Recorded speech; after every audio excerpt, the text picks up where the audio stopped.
The unit has a secret weapon, a German Shepherd. These scout dogs were the living radars of the U.S. Army. As the GIs dug in, the dog wandered toward the center of the camp. No one noticed the thin string stretched across the open space. It was a masterpiece of bad luck. The dog's paw caught the wire. A deafening roar shattered the camp. Private First Class Darrell Bruce Helm, only 18 years old, was standing at the edge of the blast. A single piece of jagged metal caught him in the throat. On May 11, 1968, in the Long Con province of South Vietnam, Second Lieutenant Mike Ransom sat down to write what would be his final letter home. He was 23 years old, a leader, a son. A man who had seen enough of the jungle to know that the greatest enemy wasn't the man across the field with an AK-47. He wrote, "Our primary danger here is not Charlie.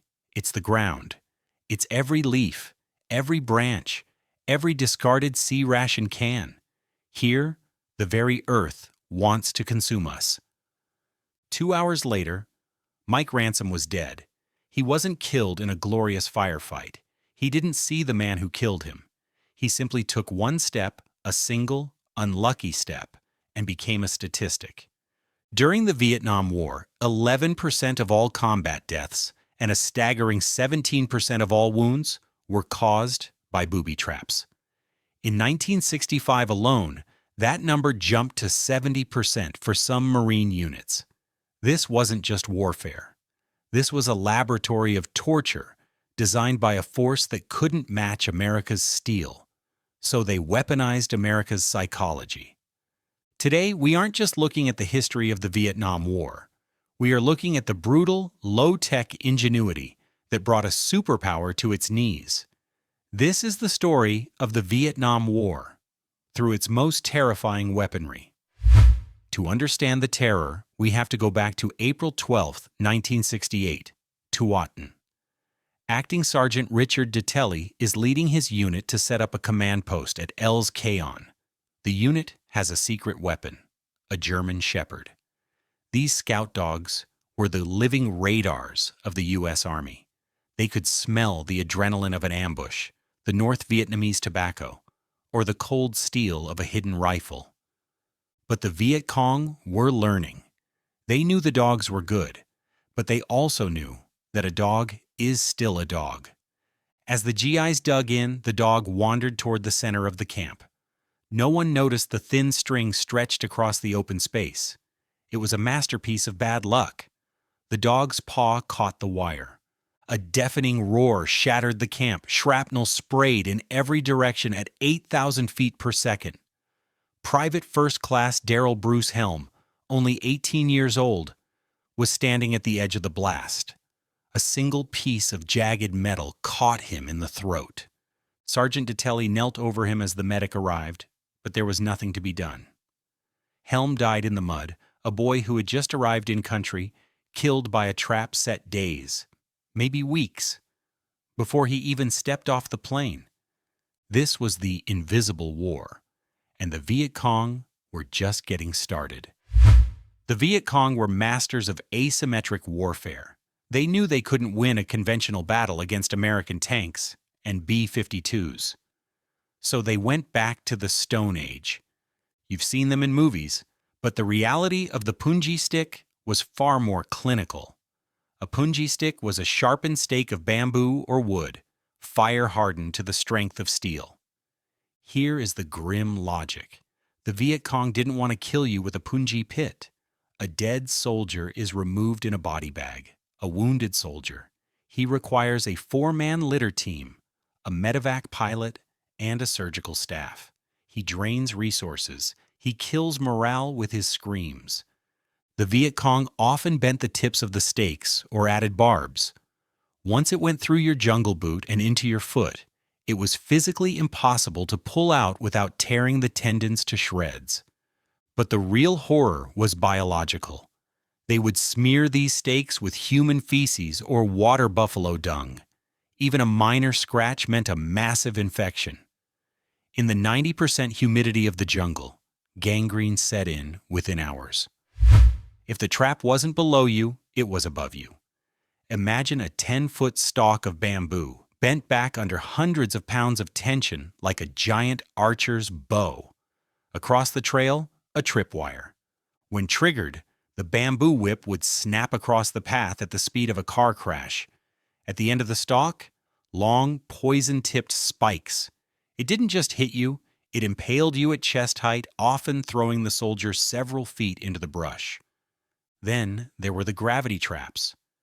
The mace was a heavy, spiked ball hidden in the canopy, while the tiger trap was a weighted board with downward-facing spikes. They would wait for a patrol to stop for a break. A soldier leans against a tree, trips a vine, and 200 pounds of spiked timber drops from 30 feet up. It didn't just wound, it crushed. Perhaps the most bitter pill for the American military to swallow was this. They were the ones providing the enemy with the materials to kill them. Colonel David Hackworth, one of the most decorated soldiers in U.S. history, said it best, "Everything they used, we gave them." U.S. soldiers were notorious for leaving trash, empty coffee cans, soda cans, C-ration tins. The Viet Cong would take an empty can, secure a grenade inside with the pin pulled, and use the can's walls to hold the safety lever down. A tripwire would pull the grenade out of the can. The lever would fly off. 4 seconds later, the unit was gone. The U.S. dropped millions of tons of explosives on Vietnam, but roughly 10% of those bombs failed to detonate. These were called duds. Viet Cong engineers would crawl out into the impact zones and dig up 500-pound unexploded bombs. They would carefully saw them open to harvest the high explosives inside.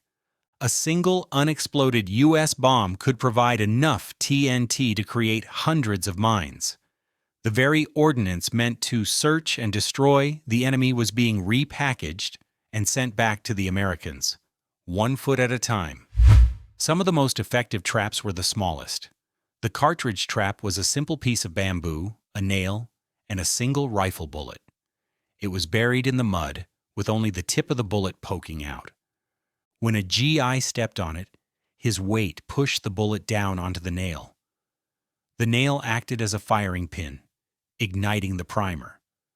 The bullet would fire straight up through the soldier's foot. These were called toe poppers. They were silent, cheap, and nearly impossible to detect. Specialist John Cook wrote home on New Year's Day, 1970, describing a man just 10 feet away from him who stepped on a wire. The man in front of him was blown to pieces. Cook, just a few steps back, didn't have a scratch. "It's odd how these things happen," he wrote. "That luck was the only thing keeping GIs sane. But luck eventually runs out." Before we dive into the final mystery of this mountain, I'd like to take a quick moment to ask for your support. I'm currently building this community so we can explore these deep human stories and dark mysteries together. By subscribing, you're not just supporting the channel, you're becoming part of this journey. Let's build this together. The Viet Cong didn't just want to kill soldiers, they wanted to weaponize American values. They knew that if a soldier was hit, a medevac helicopter was coming. So, they set helicopter traps. They tied explosives to the tops of trees, triggered not by wires, but by the rotor wash, the massive downward force of air from a landing aircraft. As the pilot descended to save a life, the wind from his own blades triggered the blast. They even mined trophies. They knew GIs loved to capture enemy flags, so they rigged grenades to the flagpoles.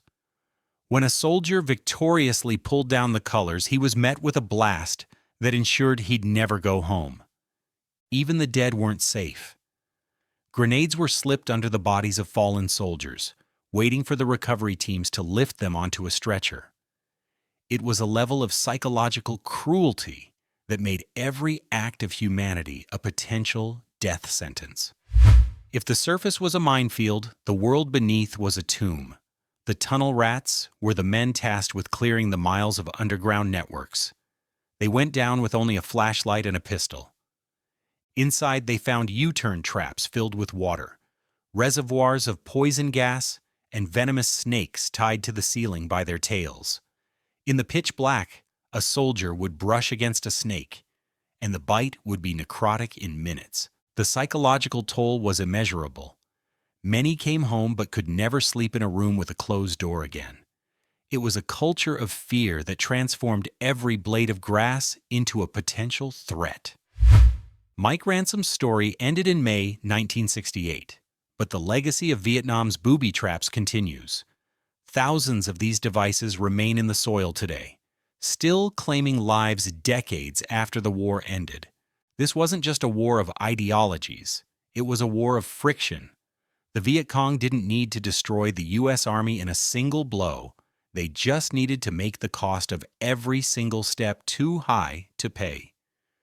Colonel Hackworth noted that even months after he left the war, he would freeze in the middle of an open field back home, convinced he was in a minefield. The traps of the Vietnam War proved a brutal truth. You can have the best technology and the most powerful bombs, but if you don't control the ground, you don't control the war. Sometimes, the most powerful weapon in the world is just a sharpened stick and a lot of patience.